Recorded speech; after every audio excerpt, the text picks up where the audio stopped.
ബോധം മറിഞ്ഞ് നിലത്തേക്ക് വീഴുന്നതിന് മുൻപ് തന്നെ ഓം കണ്ടിരുന്നു ഇരുട്ടിൻ്റെ മറവിൽ നിൽക്കുന്ന ഒരു ആൾരൂപം. അയാൾ ചുറ്റും നിൽക്കുന്ന ഗുണ്ടകളോടായി തന്നെ പറഞ്ഞു, അവനെ പിടിച്ച് ആ 3 കിടക്കുന്ന അതേ റൂമിൽ തന്നെ ഒരു കസേരയിൽ കെട്ടിയിട്. ഒരു കാരണവശാലും കെട്ടഴിഞ്ഞു പോകരുത്. ഇവൻ വളരെ ഡേഞ്ചറാണ്. അതുമാത്രവുമല്ല, എന്നെ അവൻ കണ്ടെത്തിയത് എങ്ങനെയെന്ന് കൂടി എനിക്ക് വ്യക്തമായി അറിയണം. അതുകൊണ്ട് ഇവൻ്റെ ബോധം തെളിയുന്നത് വരെ നിൽക്കാനുള്ള ക്ഷമയില്ല. അതുകൊണ്ട് എങ്ങനെയാ എന്തുവാ ചെയ്യേണ്ടത് ചെയ്ത് അവനെ ബോധത്തിലേക്ക് കൊണ്ടുവരിക. അത് നിങ്ങളുടെ മാത്രം ഉത്തരവാദിത്തം. 1/2 മണിക്കൂർ ഞാൻ തരും. ഇവൻ്റെ ബോധം തിരിച്ചു വന്നിരിക്കണം. അത്രയും പറഞ്ഞുകൊണ്ട് അയാൾ അവിടെ നിന്നും ദൂരേക്ക് നടന്നു നീങ്ങി. അകത്ത് നടന്ന കോൺവെർസേഷനും നടന്ന സംഭവങ്ങളും എല്ലാം കണ്ടുകൊണ്ട് തന്നെ അതിൽ ഒരു മറവിനപ്പുറം നിൽപ്പുണ്ടായിരുന്നു. എല്ലാവരുടെയും ശ്രദ്ധ ഓമിലേക്ക് തിരിഞ്ഞതും വന്ന വ്യക്തി മറവിൽ നിന്ന് ദൂരേക്ക് പോയി കഴിഞ്ഞു എന്ന് വ്യക്തമാക്കി അതിരി അകത്തേക്ക് വന്ന് പയ്യെ അച്ചച്ചനുമായി പുറത്തേക്ക് ചെന്ന് ഒരു ബോഡി ഗാർഡിനെ ഏൽപ്പിച്ച് അദ്ദേഹത്തിനെ ഹോസ്പിറ്റലിൽ അഡ്മിറ്റ് ചെയ്യാനും അദ്ദേഹത്തിൻ്റെ ഹെൽത്ത് കണ്ടീഷനും അതുപോലെ അദ്ദേഹത്തിനൊപ്പം തന്നെ നിൽക്കണമെന്നും പറഞ്ഞ് ഏൽപ്പിച്ചു. അദ്ദേഹം ഇപ്പോൾ ഹോസ്പിറ്റലിലാണ്, ആരും അറിയരുത്. അറിഞ്ഞാൽ അദ്ദേഹത്തിൻ്റെ ജീവൻ ആപത്താണ്.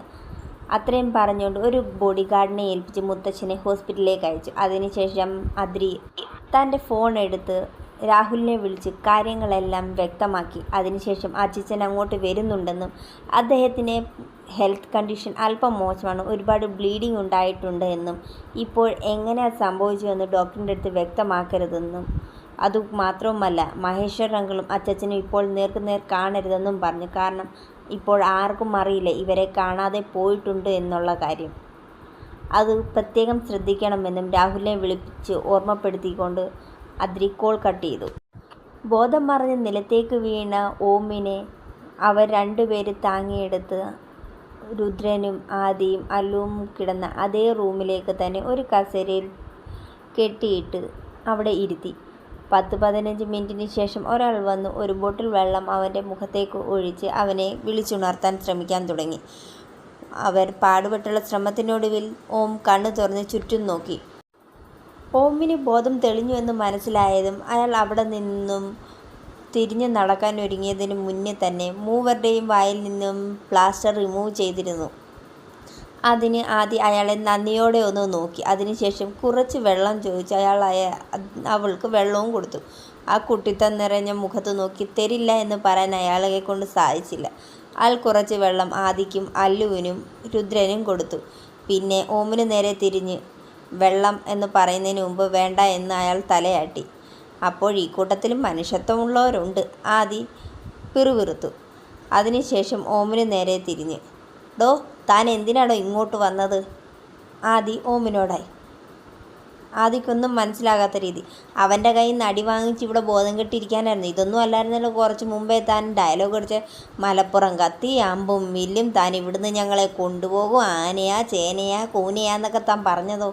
ഇതെല്ലാം കൂടെ കേട്ടപ്പോൾ ഓമിന് വല്ലാതെ അരിശം തോന്നി. എങ്കിലും അത് കടിച്ചമർത്തിക്കൊണ്ട് ആദിയെ രൂക്ഷമായൊന്ന് നോക്കി. രുദ്രൻ, എൻ്റെ പൊന്നാദി, അവൻ്റെ കൺട്രോളെല്ലാം വിട്ട് നിൽക്കും. നീ ചുമ്മാ അവനെ കയറി മാന്താൻ നിൽക്കാതെ, ഇത് വീടല്ല.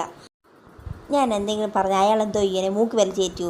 ഇപ്പം കൈയും കാലും കെട്ടിയിട്ടിരിക്കുന്ന അയാൾ എൻ്റെ മൂക്കിലല്ല കയറ്റുന്നത്, ഒന്ന് പോടാ എന്നും പറഞ്ഞുകൊണ്ട് ആദ്യം വീണ്ടും ഓമിന് നേരെ തിരിഞ്ഞതും ഓം രൂക്ഷമായി ആദ്യം ഒന്ന് നോക്കിയതും ആദ്യം തുറന്ന അതുപോലെ അടച്ച് തിരിഞ്ഞങ്ങിരുന്നു. അപ്പോൾ രുദ്രൻ, എന്തേ ഒന്ന് സംസാരിക്കണ്ടേ? ഏയ് ഒന്നുമില്ല, ചെറിയൊരു ഭയം. പേടിയോ?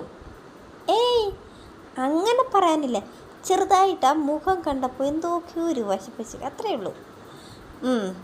എന്നാലും പറയരുത് ഓമിനെ പേടിയാണെന്ന്. ആർക്ക്? നിനക്ക്. അതുകൊണ്ടല്ലേ നീ ഇപ്പം മിണ്ടാഞ്ഞ. വാ തുറന്ന വാ നീ പെട്ടെന്ന് അടച്ചപ്പോഴേ ഞങ്ങൾക്ക് തോന്നി. അല്ലു അവളോടായി. എനിക്കോ?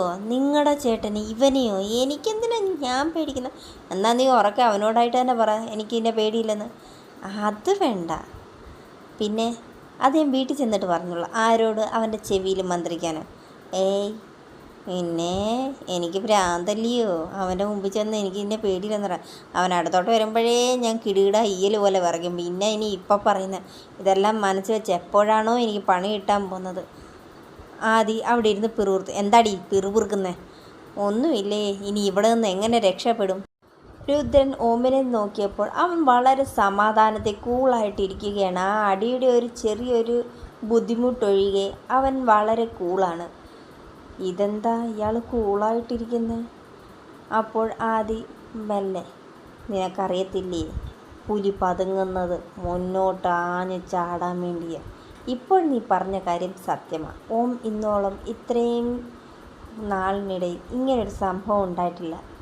ഏതൊരു ശത്രുവിൻ്റെ മുഖത്ത് നോക്കിയാണ് അവൻ പ്രതികരിക്കുന്നത്. പക്ഷേ ഇവിടെ ശത്രു ആരാണെന്നും അറിയാം. പക്ഷേ ഈ ഗംഗാധരൻ, ഈ പേര് എനിക്ക് നല്ല പരിചയം, പക്ഷെ ആരാണെന്ന് മാത്രം ക്ലിയർ ആകുന്നില്ല. ഇവർ രണ്ടുപേരുടെ സംസാരത്തിനിടയിൽ അത് കേട്ടതുപോലെ ഓം അവനോടായി, നമ്മുടെ അപ്പച്ചിയുടെ ഭർത്താവ് ഗംഗാധരൻ അറിയത്തില്ലയോ, ഐശ്വര്യയുടെ അച്ഛൻ. അത് കേട്ടതും ഇടിവെട്ടേറ്റതുപോലെ രുദ്രൻ ഓമിനെ ഒന്നുകൂടെ നോക്കി. ആര്? മാമനോ? അയാൾ തന്നെ. അയാൾ ഇതൊക്കെ ചെയ്യുന്ന എന്തിനു വേണ്ടിയെന്ന് എനിക്കറിയണം. അതിനു വേണ്ടിയാണ് ഇപ്പോഴിങ്ങനെ തന്നെ ഞാൻ ഇവിടെ നിന്നു കൊടുത്തത്. അല്ലാതെ അയാളുടെ ഗുണ്ടകളെ കണ്ട് പേടിച്ചോ അയാളുടെ അടി കിട്ടി ബോധം കെട്ടി ഞാൻ വീണതോ എടുത്തതോ ഒന്നുമല്ല. ഈ ഗോഡൗണിന് ചുറ്റും നമ്മുടെ ആളുകളുണ്ട്. അതുകൂടാതെ അതിരിയുമുണ്ട്. അതിരി മുത്തശ്ശനെയും കൊണ്ട് ഇവിടെ നിന്ന് പോയിട്ടുണ്ട്. അവർ സംസാരിച്ചുകൊണ്ടിരുന്നപ്പോൾ തന്നെ അവർക്കിടയിലേക്ക് ബൂട്ടിട്ട ചെവിട് വെച്ച് ഒരു വ്യക്തി ഇരുട്ടിൻ്റെ മറവ് നീക്കി അവരുടെ മുന്നിലേക്ക് വന്നു നിന്ന വ്യക്തിയെ ആദ്യം അടിമുടിയൊന്ന് നോക്കി. ഇവർ പറയുന്ന കൂട്ട് കൂടുതൽ പ്രായമുണ്ടെങ്കിലും പ്രായത്തിൻ്റേതായ യാതൊരു ശാരീരിക ബുദ്ധിമുട്ടുമില്ലാതെ നല്ല ഹാൻഡ്സമായി നിൽക്കുന്ന ഒരു വ്യക്തി. അവർ അടിമുടി അയാളെ ആ നിമിഷം തന്നെ സ്കാൻ ചെയ്ത് കഴിഞ്ഞിരുന്നു. ചുമ്മാതാന്നോ ഐശ്വര്യക്ക് ഇത്രയും ഗ്ലാമർ? നിറത്തന്ത ഇത്രയും ഗ്ലാമറ, പിന്നെ അവൾ ഗ്ലാമറാവാതിരിക്കുമോ? എന്തു വടി നീ ഇരുന്ന് പിറുപിറുക്കുന്നത്? അല്ലു അവളോടെ. അയാളുടെ ഗ്ലാമർ നോക്കി ഒന്ന് നിന്ന് പോയതാ. ഇയാളാവുന്ന കാലത്ത് എന്തോ ഗ്ലാമറായിരിക്കും. ശത്രുവിൻ്റെ സൗന്ദര്യം ആസ്വദിക്കുന്നോടി ദരിദ്രവാസി. രുദ്രൻ അവളോട്. ഓ, അയാൾക്ക് ആ സൗന്ദര്യം ഉള്ളത് കൊണ്ടല്ലേ ആസ്വദിച്ചേ. എന്താണ് മൂവരും ഇരുന്ന് പിറുപിറുക്കുന്നത്? വന്ന വ്യക്തി അവരോടായി. അല്ല മാമ, ഞാൻ. മാമനോ? ആര്? ഞാൻ നിങ്ങളുടെ മാമനല്ല. താൻ ഗംഗാധരനല്ലേ? അപ്പോൾ ഞങ്ങളുടെ മാമനല്ലേ? രുദ്രൻ അവരോടായി വീണ്ടും ചോദിച്ചു. നിങ്ങളുടെ മാമൻ ഗംഗാധരൻ മരിച്ചിട്ട് വർഷം കുറേയായി, അറിഞ്ഞില്ലേ? അത് അവർക്കൊരു പുതിയ അറിവ് തന്നെയായിരുന്നു. കാരണം അവർ കാണുമ്പോഴൊക്കെ ഈ മനുഷ്യൻ തന്നെയായിരുന്നു അവരുടെ മുന്നിൽ സ്നേഹനിധിയായ മാമനായി നിന്നിരുന്നത്. അപ്പോൾ താൻ ആരാ? ഓം അയാളോടായി ചോദിച്ചു. ഞാൻ നിങ്ങളുടെ ഗംഗാധരൻ മാമൻ്റെ ട്വിൻ ബ്രദർ മുരളീധരൻ. നിങ്ങളുടെ ഉള്ളിൽ ഒരുപാട് ചോദ്യങ്ങളുണ്ടെന്നറിയാം. അതിനെല്ലാം ഞാൻ ഉത്തരത്തരാം. അതിനു മുൻപ് എനിക്കറിയണം ഇവൻ എങ്ങനെ എന്നെ കണ്ടെത്തിയെന്ന്. അതുമാത്രവുമല്ല, ഞാൻ ഇന്നോളം ആരുടെ മുന്നിൽ എത്താതെ ഒരു ലൂപ്പ് ഹോളും ആർക്കും ഒരു സംശയം ഉണ്ടാകാത്ത രീതിയിലാണ് ഞാൻ ഇതുവരെ പ്ലാനിങ് നടത്തിയത്. ഇത് ഇവൻ കണ്ടെത്തിയെങ്കിൽ അതൊന്ന് അറിയണമല്ലോ എനിക്ക് എവിടെയാണ് പിഴച്ചതെന്ന്. അതറിയാൻ ഇത്രമാത്രമൊന്നും തല പോയിക്കേണ്ട ആവശ്യമൊന്നും ഇല്ല മുരളീധര. കാരണം അശോകിൻ്റെ പുറത്ത് അല്ലെങ്കിലേ ഞങ്ങൾക്കൊരു ഡൗട്ടുണ്ടായിരുന്നു. അയാളുടെ എല്ലാ ബിസിനസ്സും ഞങ്ങൾ അരിച്ച് പറക്കി. അതുമാത്രവുമല്ല, തനിക്ക് എന്നെക്കുറിച്ച് ഒന്നും അറിയത്തില്ലെന്നുള്ളത് എനിക്കിപ്പോൾ തന്നെ മനസ്സിലായി.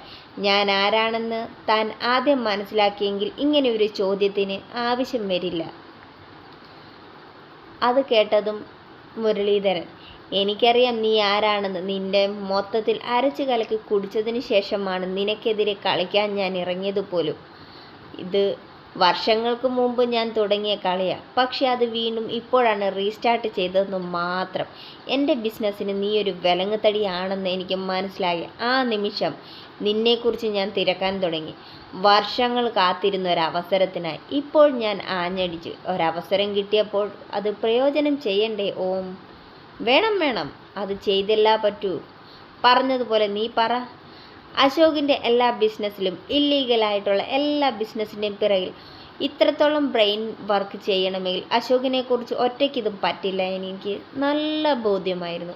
പിന്നീട് അവിടുന്നായി അങ്ങോട്ട് തിരക്കി ചെന്നപ്പോൾ അത് വന്നു നിന്നത് ഐശ്വര്യ ഗ്രൂപ്പ്സിലായിരുന്നു. ഐശ്വര്യ ഗ്രൂപ്പ്സിൽ ആർക്കാണ് ഇങ്ങനെ ഒരു ബിസിനസ്സുമായി ഒരു ബന്ധമുള്ളതെന്നുള്ള ഡൗട്ടായി. ഇതിൽ ആരെങ്കിലും ബിസിനസ് ചതിക്കുന്നുണ്ടോ ഇനി അപ്പച്ചിയുടെ ബിസിനസ്സിൽ ആരെങ്കിലും കൈ കടത്തി ഇല്ലീഗലായിട്ടുള്ള ബിസിനസ്സെല്ലാം അപ്പച്ചിയുടെ ബിസിനസ് വഴി നടത്തുന്നുണ്ടോ എന്നുള്ള ടെൻഷനിൽ ഞാൻ എല്ലാം വീണ്ടും ചെക്ക് ചെയ്യാൻ തുടങ്ങി. ചെക്ക് ചെയ്ത് ചെന്നപ്പോഴാണ് പല ഫണ്ടുകളും ഐശ്വര്യ ഗ്രൂപ്പ്സിൽ നിന്നാണ് അശോകിന് ചെന്നിട്ടുള്ളത്. അതുകൂടാതെ പല കൊട്ടേഷൻ ടീമിലേക്കും ഫണ്ട് ഇവിടെ നിന്ന് പോയിട്ടുണ്ട്. ഓഹ്, യു ആർ ഗ്രേറ്റ്.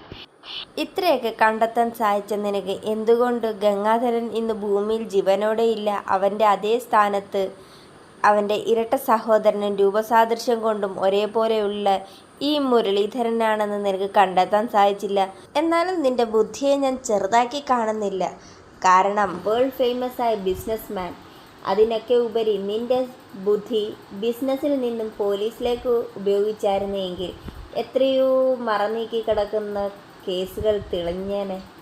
അത് പറഞ്ഞതും ഓം അവിടെ ഇരുന്ന് ഒന്ന് പുച്ഛിച്ച് ചിരിച്ചു.